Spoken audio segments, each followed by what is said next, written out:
Hello and welcome to the Durham Talents channel. My name is Jesse Durham. Today for our interview series, I'm going to be having a conversation with a lady that I've very much been looking forward to having a conversation one-on-one. We've spoken together in groups because of our backgrounds. We are part of some of the same mastermind, and we've had those types of conversations before. But I knew that I wanted to have some one-on-one time, hear about her IBC journey, her share nuggets with everyone here. So Miss Becca Wilhite, author of, I'll go ahead and put this out there, author of Beaver Bankers. My family and I really enjoy this, and we'll talk more about that in a second. But we have the author, the IBC practitioner, Miss Becca Wilhite with us. Becca, I'm going to look at this screen now so we can have our conversation. How are you today? I'm doing great. Thanks so much for having me. No, it's my pleasure, and I'm glad we were able to figure out things to be able to put our schedules together for this one-on-one conversation. I'll just go ahead and tell you, I saw me wanting to have a conversation with you if it was just, we're riding home from work one day and we're having a phone call with each other. But then I thought, well, if she's open to the idea, I can have my conversation with her and ask the types of questions that I would like to ask, the things that I'm curious about your journey, and just be able to put it out there because I think there's so much value. Maybe you could appreciate this and you can let everybody know if you would. Storytelling. Jesus, for example, he was a great storyteller. He put parables out there all the time. And I just think that there are going to be folks, I'm certain that there are going to be folks that are going to have a lot of value from being able to listen to your experience. So I figured, well, why not just facilitate it here on the podcast and the channel where people could get to know you and your journey. So let's start from the top, because these are some things that I want to know, okay? Because we know each other from professional interlapping on mastermind groups and group calls and things like that. But this is our very first time having a one-on-one conversation. So I would like to know where you come from. Who are you? Just anything you feel like sharing, just let us know who you are. Okay, you bet. Well, I come from a little town called Gatesville, Texas, is where I grew up. And I was a basketball player. That was kind of my life in high school and my dream in college. And came to a little Baptist school up here in West Texas and called Wayland Baptist University in Plainview, Texas. Gosh, a long, long time ago to play basketball, and just kind of stuck here in a good way. Found a church that I really loved up here, and I've been here. Gosh, I guess I've lived here now longer than I lived in my hometown, so this feels like home to me. And my career path has taken some, like anybody else, some unexpected turns. I was a major in English and phys ed in college because I didn't really know what I wanted to do, but I thought I'm going to do something completely unrelated to my degree. I'm just need to get something, right? I was there to play basketball. And as fate would have it, I went and did actually some missionary work in South Africa right after I graduated, and then came back and ended up teaching English and coaching basketball, of all things. So I did that for a while. I've been on staff at a church for about 11 years. And then about 4 years ago, my path just felt like it took a hard left with something I never saw coming. And a friend of mine had gotten into the insurance space, and she'd gotten really excited about this strategy to pay off debt using life insurance. And I was at the time a complete Dave Ramsey disciple. I mean, I was so bought in. I would go on road trips and binge listen to his podcast. That's how much of a Dave Ramsey fan I was. So as soon as I heard that this had something to do with whole life insurance, I didn't even want to hear it. I don't want to hear it. No, thank you. I'm sure you mean well, but this has got to be a scam because Dave said so. Right. That's whole life is from the devil. It's funny because I found myself questioning these people's integrity. Y'all are my friends. Why are you selling whole life insurance to people? Do you not know, or do you not care? These are the kind of internal dialogues I'm having. But I didn't know the problem was with my understanding or lack of understanding. And so, my friend's kind of going around and giving this presentation to kind of in my circle. And so we had another mutual friend that was going to go hear it. And she's like, would you just come with me? Because I know you kind of lack finance and know about those things. Would just come with me and listen. And so I agreed reluctantly. And my whole motivation was that I didn't want my friend to make a big mistake. I was going to protect her from being scammed by this well-meaning person, I'm sure. So I don't think I could have been more closed-minded to what I was about to hear and skeptical. But as I sat there and listened, I found myself saying, now, I didn't know you could do that with life insurance, and I didn't know that worked that way. And it just kind of was challenging my paradigm a little bit. And so I left that presentation still very skeptical, but I was curious, like, is what I know correct? And I kind of want to prove myself right? I want to know that what I think is correct. And so as fate would have it, that was 2020. Our whole family got COVID soon after. And we were very fortunate in that we weren't very sick, but we were just kind of stuck at home. So I started doing my own research, right? Go online and start listening to podcasts and videos. And I found out pretty quickly that there was lots of differing ideas and viewpoints on this whole idea. Finally came around to the Nelson Nash Institute, found Nelson Nash, found infinite banking, and realized, hey, this is where this started, so maybe this is where I should start. And so I ordered Becoming Your Own Banker. And long story short, over the next month, really just absorbed everything I could possibly absorb and got kind of, went down the rabbit hole, I guess you could say. And the more that I read, the more that I studied, the more that I understood, the more I realized, like, wow, I'm wrong. I was completely wrong about this. So, again, really fast version of the story, ended up taking out a policy for our family. And just, I love, let me put it this way. I'm not afraid of people being skeptical because that was me, right? I'm not afraid of people being completely closed-minded and saying that's stupid because that was me.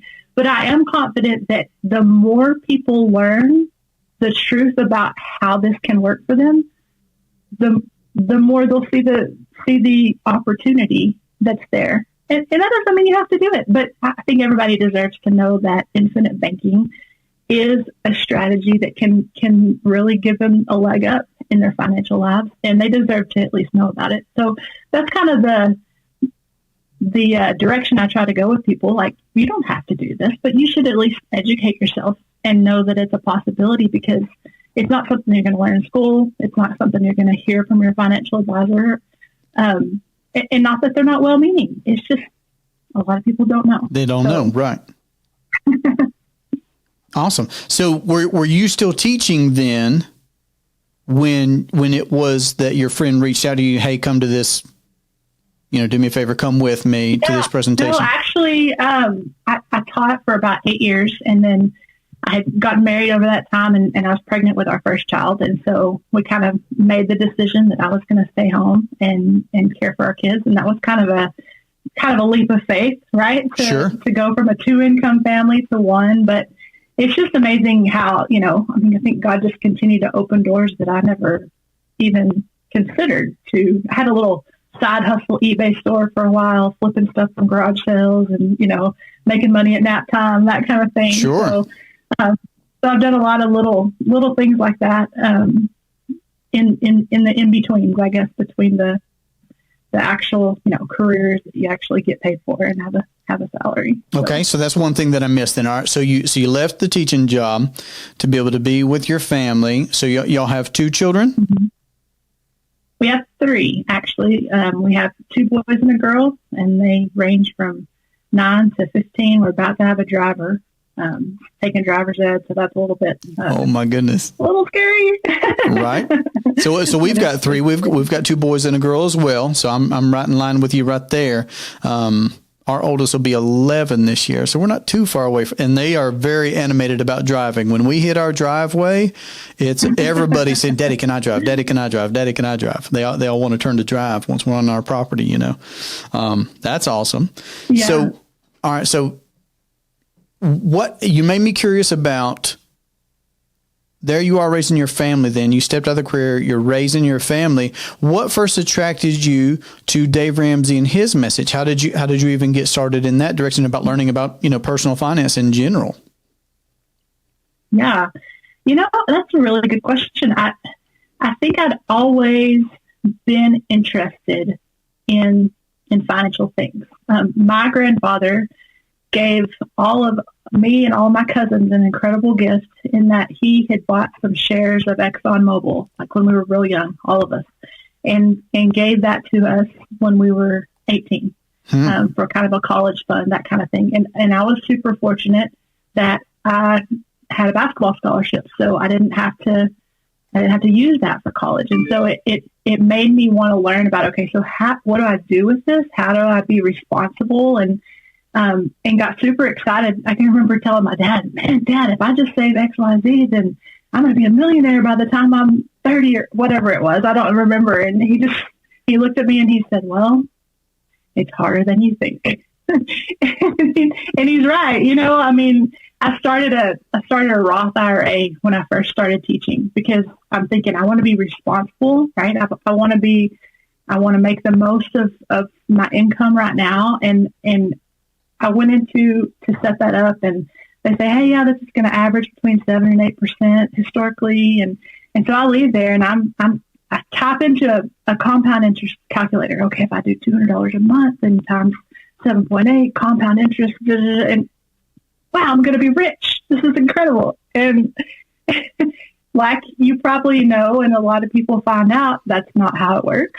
And here we are 20 years later, and this is kind of part of my awakening journey, I guess, to maybe see things a different way. I was like, well, this didn't do what I thought it was going to do. And I mean, it is what it is, right? There's a place for everything.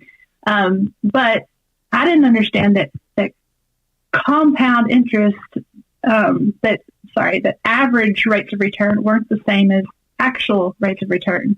And then when we try to average everything out in this 7.8, it doesn't account for drops in the market, and it takes twice as long to get back, and all these things that I feel like sometimes, again, I think people are well-meaning, but I think when we talk with financial professionals and they spout out these numbers, maybe we don't understand what they're really meaning. We don't understand how this really works, and we make assumptions that aren't necessarily true. So I don't know. I feel like the curtains were kind of pulled back from my eyes on how easy this is going to be. It's so easy to build wealth, and you just stick it in the market and time in the market over time in the market, and all those things. And again, there might be a place for all that, but it's not the holy grail that I think some people make it. And if we can be open to other ways of doing things, I think we can put ourselves in a lot better position. For sure. I don't even remember what question I was answering. No, that's beautiful. That's what I love. Just like we said from the start, this is a conversation. I love the direction that you went with that. It was fleshing out for me, what it looked like for you. And it just seems like you had a general interest in money. And of course, anything money related. I mean, people will hear and find out about Dave Ramsey. I've built, my library, and I've got several of his books already, and I don't just have them, I've read them, and there's a lot of value.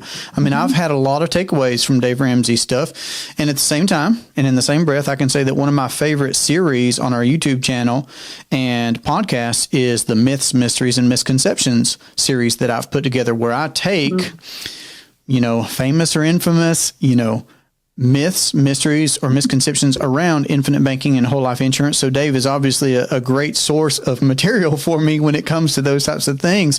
But there's so much value in, what he's doing, and that makes sense to me. So obviously you ended up coming across him, and you were inundated with that, took the deep dive there. And then you had a friend reach out to you saying, hey, there's this whole life thing, that I'd like you to be able to take a look at. And I appreciate what you're saying about being closed-minded, because I think that it's making me think that there's so much hope for people, I guess, because if I really shared my top of the mind reaction when you said that, I'm thinking, but how can a closed mind, but I mean, you're living proof of that, right? You're living proof that, okay, even going in there probably, with your arms crossed and with a shield up for your friend, I'm going to protect my friend, and all this kind of stuff that's in your mind. Even with that being the case, you were struck by something. So I guess my next question then is, what from that first presentation could you say was a spark to you? Is there one particular thing that you could recall and say, well, that thing pricked me and stuck out to me, and I can remember it still? Anything like that? I think probably just the power of true compounding interest. Like if the value is guaranteed to go up every year and there are no interruptions in that becomes a really powerful thing. And I think the other thing was the fact that you could have access to this money, this capital, while it grows, which that's very different. Like, I mean, I could borrow from my Roth, right? But then there's rules about how you can put it back. You can't really catch up. It's affecting the long-term value of that when you make those decisions. And so to hear somebody say, hey, you could access this money while it grows and it's not going to affect the future of that seems very different right. to me, because I've always been, I say responsible, but the truth is probably I'm just a worrier. Are we going to have enough in the future? Are we being diligent enough today to provide for our needs in the future? And I don't want to do anything today that would jeopardize that, because we all know we should be saving more. We should be, that's a given for just about almost every American. But so to see something that you could possibly have the best of both worlds, that I can use it for things that I need now, or, investment opportunities or whatever it is.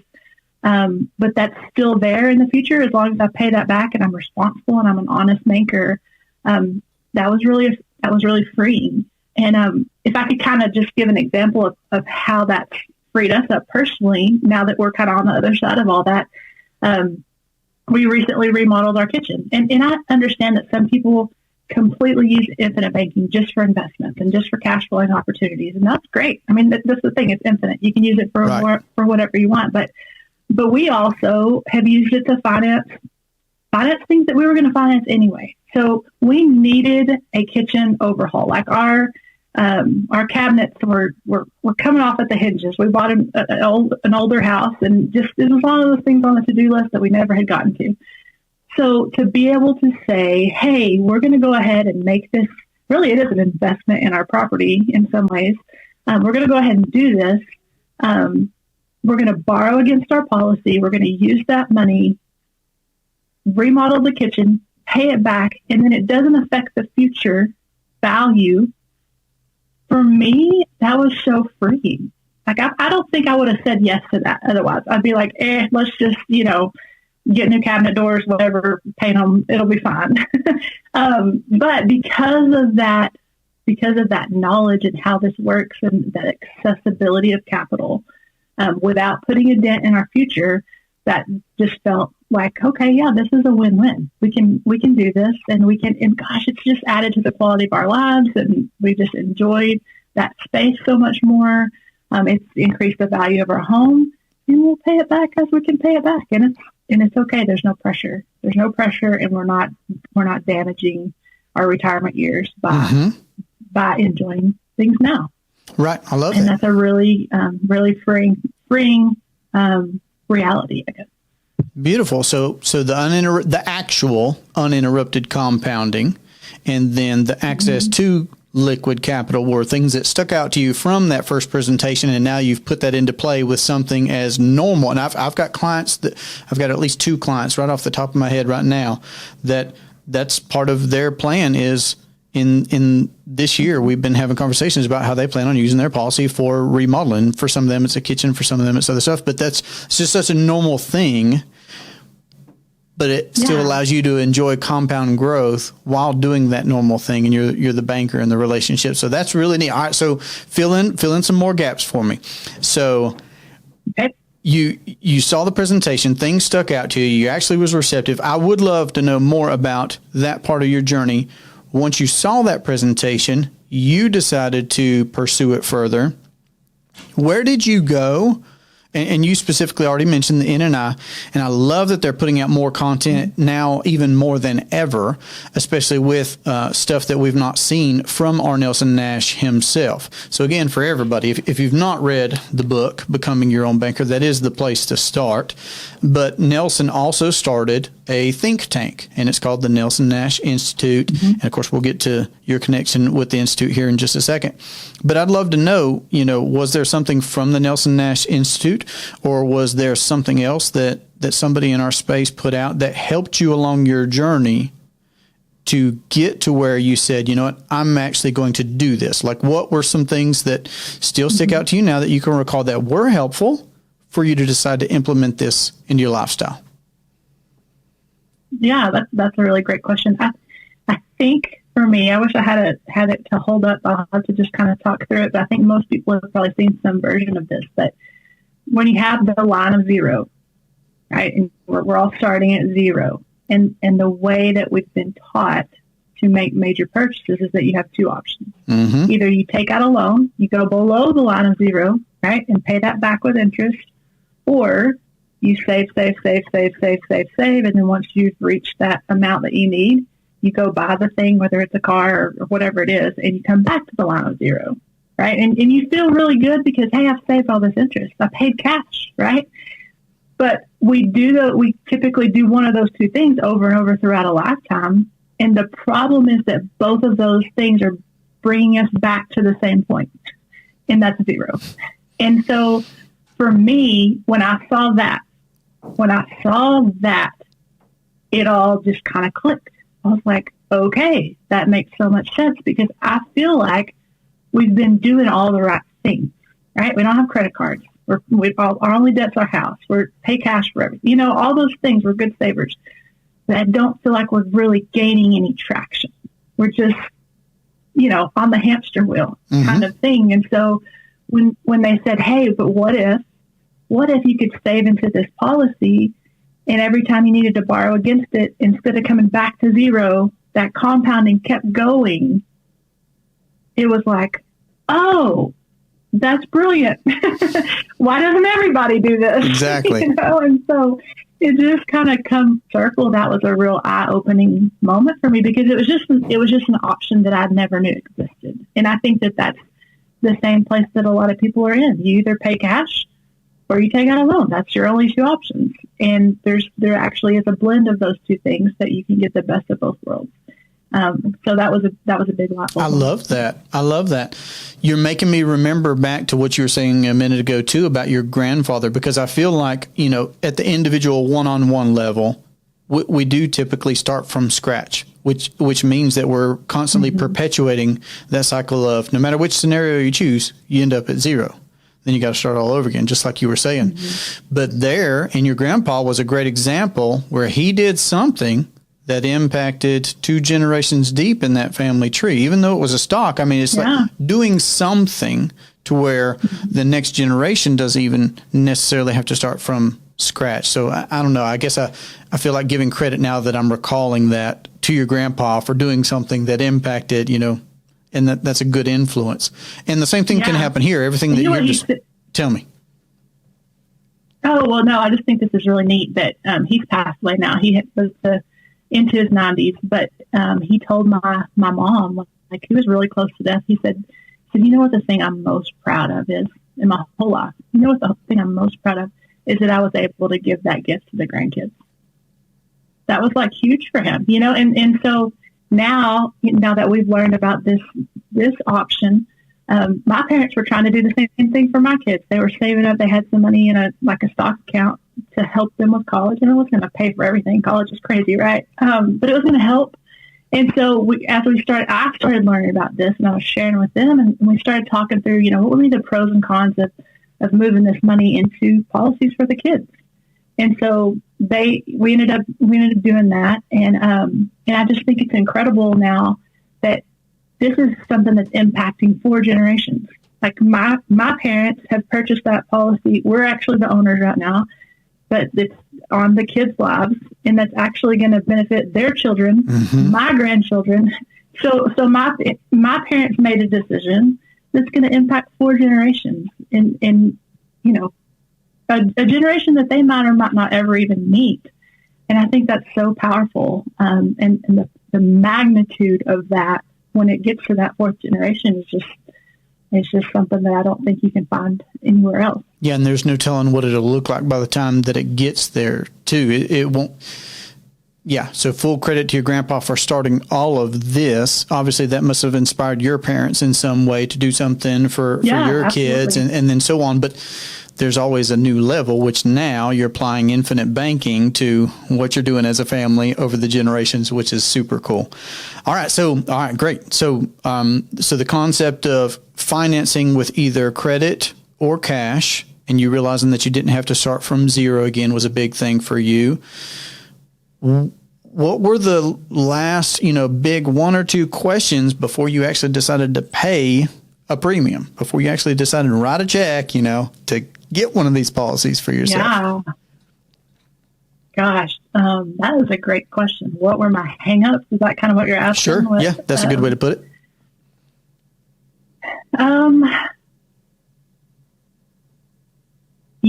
Honestly, I think about the time that I was ready to write that check, I don't think I had any. And I am very much a researcher. Like I'll jump in head first once I'm sure about something. Right. But it might take me a while to get there. And I think I had read so many books and listened to so many podcasts and, read so many articles that I was convinced, like, this is going to work. This is guaranteed. I honestly can't think of I do remember one question I asked my agent right before I signed the contract. I said, hey, now wait.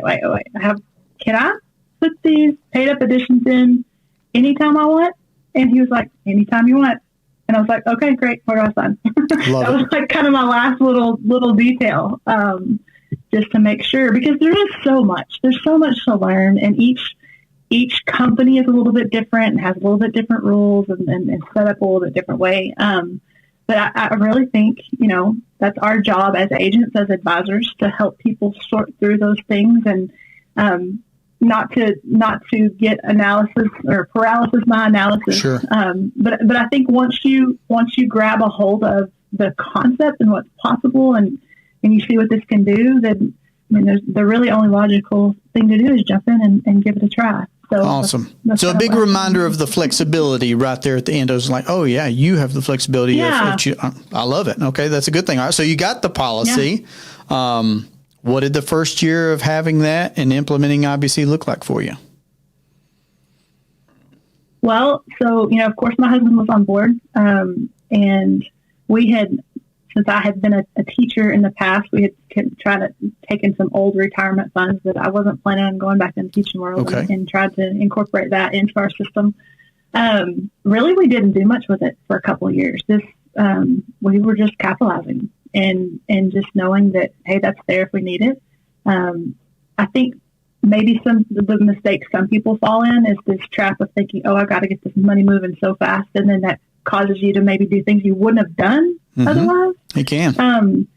So we just kind of sat on it for a couple of years. The very first thing we used it for was my husband has a painting business, and he had a friend of his that was selling he needed a new truck for his painting business. And he had a friend that was selling his pickup for a really good deal. And because we had that access to capital, we were able to actually make a personal loan to his business from our policy to buy that pickup for his work. And now his business is paying us back, and we're paying back the loan. And so there's just so many ways you can use that. And I'm thinking we saved, I don't know, maybe $6,000 or $7,000 off the Blue Book price on that truck. I mean, this is just how I think, because he gave us great deals. Like, that was very generous, right? But so should I calculate that $6,000 or $7,000 savings in the rate of return of my policy? Well, I think I should. I think I absolutely should, because if we wouldn't have had access to that capital, we wouldn't have gotten that deal. We wouldn't have been able to move on that deal. So, it's not just about what your policy does on its own. It's about all the things you can go and do with your policy, because you have access, because you have flexibility, because you have unstructured loan repayments, all those things. It's so much more than just what's on an illustration. Right. Yeah. There are three things, I guess, that we've seen. Right. I love that example. And obviously there are some pretty cool implications when you look at incorporating infinite banking with a business. But even if we just looked at it at a personal level, all the capital that was put into the policy did what it did, grew and compounded, provided a death benefit, all kinds of great, cool stuff. Like you just said, it's just going to do that just by owning the policy and paying premiums and storing your capital there. And then you got a discount on the truck because you had ready access to capital, which is amazing. And then if you're, banking and you're recapturing capital back into your system by making payments to yourself with a market rate of interest, then there's that. So there's so many layers of benefits by being the banker and using that. I love it. Business. I'm thinking about this all out loud. Business was the first use, couple of years of accumulating. Okay, awesome. And then you already talked about and I asked that because Becca, there are sometimes clients, like I can think of some in particular right off the top of my head as well, that are this cash is king folks, and they're accumulators, they're great savers, and they even have a hesitancy to use the policy. You know what I mean? Like somebody sticks out in my mind right now. I didn't think they were going to do it, but she said, okay, we'll use the policy. And I wasn't telling them to, but I'm saying we have conversations, with ongoing clients and stuff. And, she was leaning towards, just paying cash for their summer vacation. But she messaged me the other day and said, well, we're going to use our policy for it. Okay. Just so I can say that I took a policy loan, we're going to do it and we'll pay it back, and et cetera. So what would you say then? As a consumer, and I want to get to talk about you and your professional role and everything too, and your book and everything, but consumer to consumer, consumer to potential client, what would you say to that saver out there who's looking to do all the right things financially, and they're exposed to this idea of becoming their own banker, and they've been a good saver, and they don't mind reading, they don't mind listening to podcasts, they actually probably even enjoy things like that, and they have a hesitancy to use their policy for something that they would have done anyway? I would love for you to say what you would say to those people. And I know you do say things like that to people. So go ahead and tell us, what would you say to that person who is a good saver, but they have this hesitancy of using the capital from their policy? Yeah, no, you're describing me, right? I'm even still feel a little, I have to kind of rethink my thinking as well on these types of things. Because you're natural, and maybe this might be a hang up now that I think back. But wait a second, I'm paying interest. I'm having to pay interest when I could just pay cash, and we stop there, right? But the part that we don't see is, yes, but my money is also gaining interest, right? And the opportunity cost of just spending that cash and it being gone forever. We don't look down the road at that. I did an example the other day for a blog post, and forgive me if I get these numbers wrong, but it was something in this ballpark. But the example I used was paying cash for a vehicle versus using a policy loan and paying that back. And I think, let's say that the vehicle was $30,000 and you had that in your policy, but you also could just pay it in cash, right? Well, what we don't factor in sometimes, I think, is that $30,000, if you pay in cash, what could that have been in 30 years? Because you just forfeited all of that.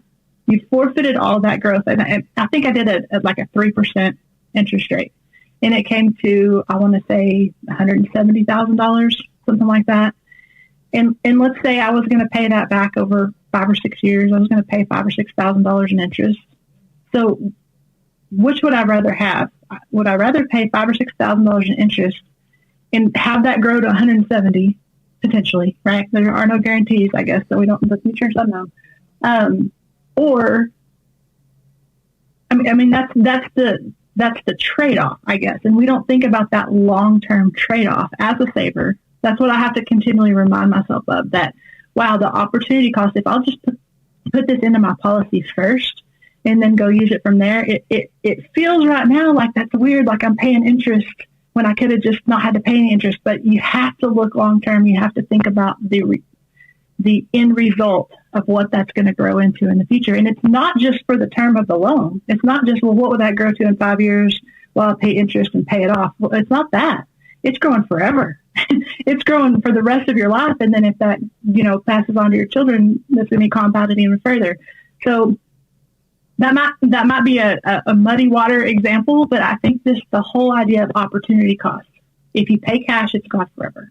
Yep. If you take a loan from your policy, yes, you're going to pay some interest, but the difference over the long haul, it's not even close. It's not even a question. So that's what I would tell people. That's what I have to remind myself of as well. Because I've always thought debt is bad, right? That's part of my Dave Ramsey training. Mm-hmm. Debt is bad. The borrower is slave to the lender, all those things. But what if you're both? What if you're the borrower and the lender? That eliminates the slavery, right? That brings freedom, because yes, I'm borrowing, but I'm also the one that's lending, or, checking the box that yes, it takes the pressure off. So I love that. What if I'm both?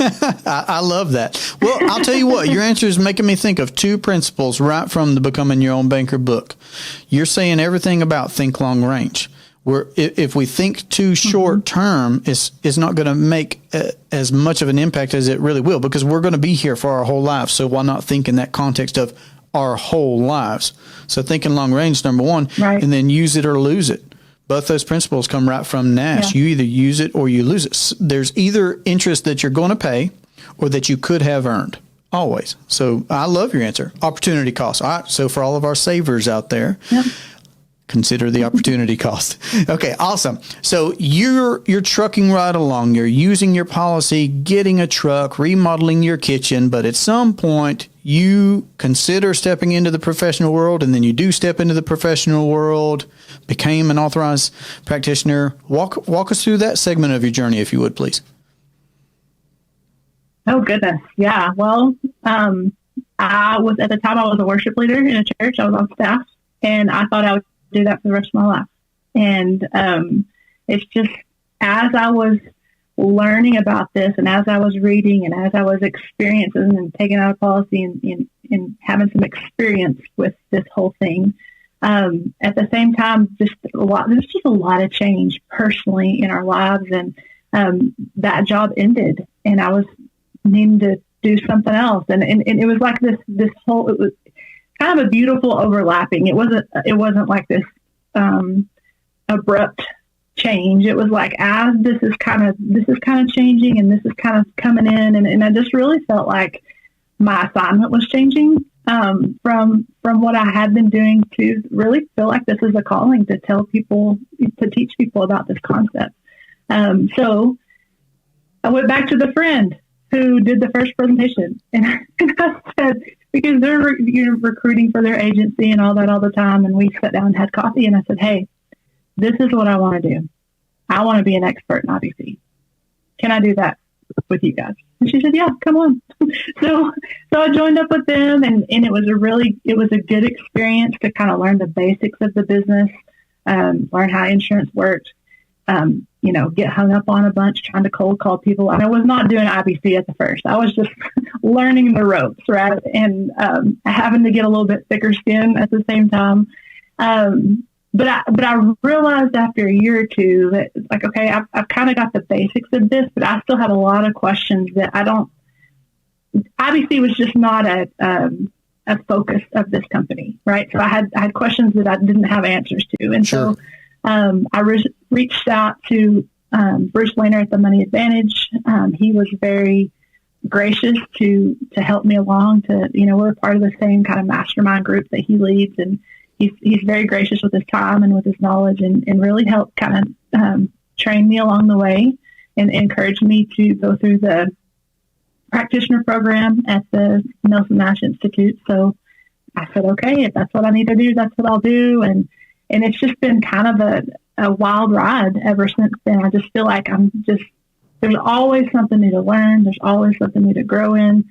I just love the community of the NNI, of the practitioners, just trying to learn from each other, iron sharpening iron, that kind of thing, the support system that's there. And so, gosh, I'll tell you what, this is something I don't think I'll ever get bored because there's always something else to learn. Like I know I have not arrived. I never will. But I do want to be a lifelong learner and continue to surround myself with people that are like-minded, that have the same vision, the same goals, the same mission, really to spread Nelson's message, and to whoever will hear, and whoever will take interest in that, and maybe decide to investigate like I did.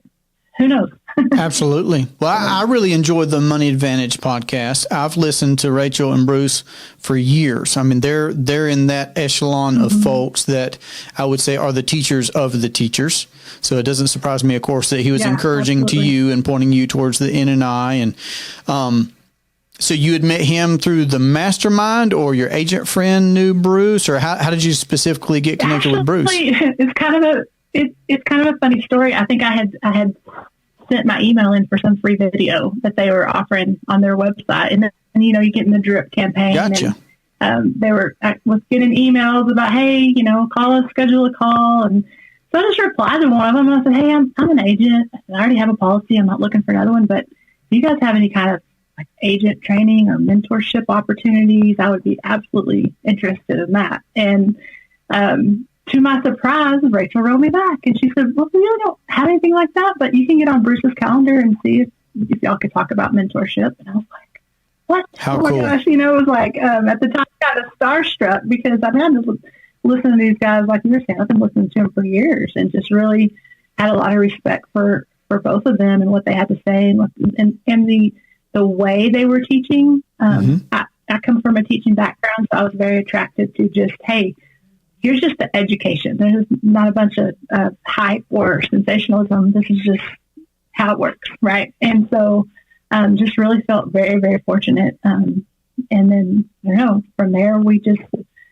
started the mastermind group about a year ago, I guess, and just have about, 15 or 20 agents that get together once a week and talk all things IBC and try to help each other and learn from one another and encourage each other. So that's good. I'm super, super grateful. That's good. I've personally even been thinking more because I've always tried to reread Nelson's works myself at least once a year. And he's got something right there at the end where he's encouraging people, hey, get together with a group of people. Maybe they practice IBC. Maybe they don't. It'd be better if they do, right? He says that. But he says, get together, read books together, share business practices together, talk about what you're doing. Have a group of people that are of that mindset of improving, of growing, of collaboration and sharing. And it's just been something that I've been wanting to level up in my own life. So that's really neat for me to hear.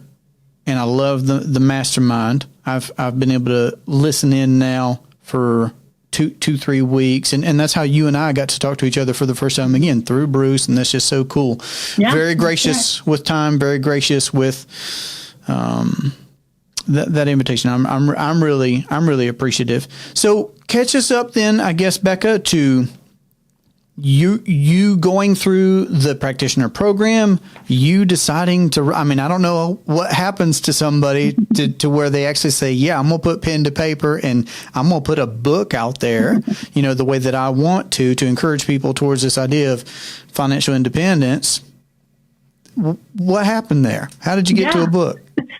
I never meant to write a book. That was never on the bucket list or anything. But as I, being a teacher, I'm always looking for ways to communicate complicated things in a simple way. I love analogies. I love stories. I love all those kinds of things. And at the same time, just in thinking of how generational this concept is, how generational this strategy is, and maybe there's something out there that I don't know about, but to my knowledge, there wasn't anything that I could grab and say, hey, I want to go teach my kids about this. Here's a kid-friendly version. And so it was kind of a culmination of all these kinds of thoughts. And one day, I just was thinking like, wow. So I tell people all the time, like the average American has well over $1 million probably flow through your hands over a lifetime, right? But it's all flowing away from you. Yeah. And so this whole analogy of the beaver, right? They take a little stream or river or whatever it is that's flowing away and they dam it up. They dam it up to create this pond, to create an environment that they can live in that will provide protection and will provide a source of food and will provide, everything they need for their survival and their thriving. And I was like, that's really kind of what we're doing with IBC. We're trying to kind of take this money that's flowing away from us our entire lives we're trying to just kind of put a dam there and say, could we have some of this that could come back? That could come back to us, that we could create our own financial ecosystem of sorts that would provide those same things, that would provide protection and would provide access to capital and to the things we need. And so just kind of this analogy started forming in my mind. And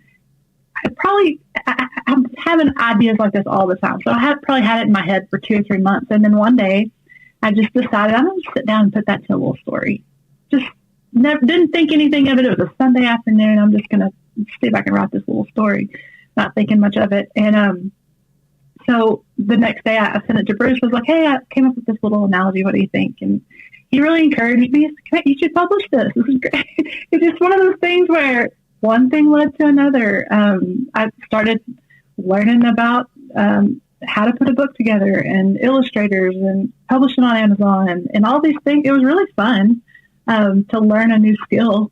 And if there's anybody out there that's thought about doing your own book or doing a children's book or any kind of book, it's really not that hard. Like I Googled how do you do a children's book? How do you publish on Amazon? And it's been a really fun ride. I had a really good friend of mine, Jenny Ragland, who was the illustrator, and she was kind of hesitant. I said, hey, would you be interested in illustrating this story for me? And I think she knew what it would take and kind of put her life on hold for 2 or 3 months to do that. But she just really poured her heart and soul and all that. And I think she just did a fabulous job.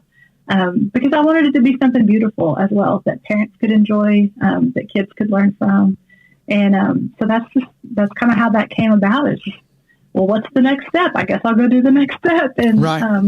And before we do it, we have this book. And hopefully, my hope is that people that are practicing this can start sharing some of these ideas, some of these concepts with their children. And of course, we're not getting into paid up additions riders and term riders and dividends, but it's about the concept. It's about the mindset. It's about the principles that Nelson laid out in a way that hopefully kids can digest and can glean from, and start thinking that way into the future. Well, I'll tell you what I've been reading, and my wife has as well, to our children every night for forever. And we just recently finished, it's a big, thick book, The Three Musketeers. We read the legit, version, Three Musketeers. So it would have been a few months back. It would have been right at the start of this year, I guess, 2024, right at the start of 2024. And I can't remember, when you first wrote the book, but we read it earlier this year is what I'm saying. And I was so happy because we love reading all different kinds of things. Sometimes it's Three Musketeers, sometimes it's something else. And this was something that is so relevant in my day-to-day work, but it's so important because my wife and I are trying to share the concepts. Like you're saying, we're not talking about the nuances, but the concepts of, hey, if we go on vacation, we do it this way. If we do something in real estate, we do it this way. And they know that includes policies, and they know that we are our own bankers, and just that kind of language, and you putting that to, and I'm going to put, I'll have to put whatever information I can to point people, in the description on this conversation, today's episode. I'll have to put in the description where folks can get it. It's called Beaver Bankers, and it is a beautiful book. Your friend did a great job. It's a beautiful book. We had a fun time reading that to our children. I think that's going to help facilitate conversations in the future for folks that are trying to just expose children to the concepts. So I'm saying, for me and my family, thank you for writing the book. I appreciate it. And everybody else take Becca's advice. Thank and if you got much. a book in your heart, get it out there for people. Okay. Absolutely. What else to catch us up to where you're at right now? I guess I'd like to say thanks again for coming on here for sure. I look forward to more conversations. I look forward to, the mastermind that you're talking about. It's a great conversation. I'm appreciative of this one-on-one time as well. And just catch us up to speed. How can people reach you? I'll make sure to put book information in the notes. Anything else that you'd like to cover or share with folks? Yeah, well, I have my business is called Salient Solutions IBC. That's Salient Solutions IBC.com is where you can find me. And really, I want the best for everybody. That's just really my heart. And I think that everyday families need to know that there's other options besides just the run of the mill things that they've been taught. And I think about, like, this is an analogy I just really love in the Bible, the story of Noah and the ark, and how, God told Noah to build the ark. And some scholars think that it might have taken him 50 or 70 years to build that boat. And it even says he was getting ridiculed, he was getting scorned. People were making fun of him. You're an idiot.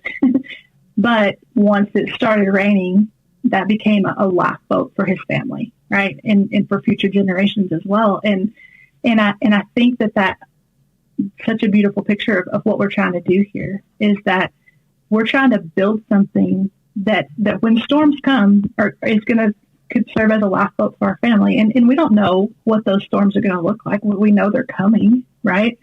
And I think that the time to start building that is not when it starts raining. It's right now. And starting to build that for your future family, for your future generations. If you can start that now, then it's incredible what that can provide later on. So that's my encouragement to you today.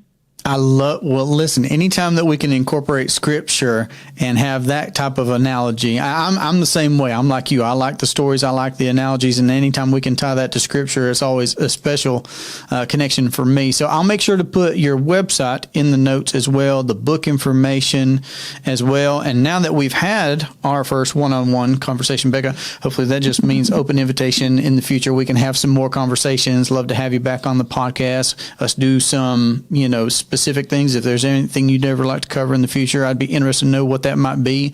And we could talk about, some particulars around IBC and how we've used it in our lives. But for everybody, again, I'm saying thanks, for setting time from your schedule to jump on here, have this conversation with me. I'm very grateful for it. I know plenty of folks are going to be thankful for it as well. We'll get your information put out there. And I look forward to the next time we get to talk. This has been great. Thank you so much, Jesse. I love it. I love it. You. No, absolutely. I appreciate you.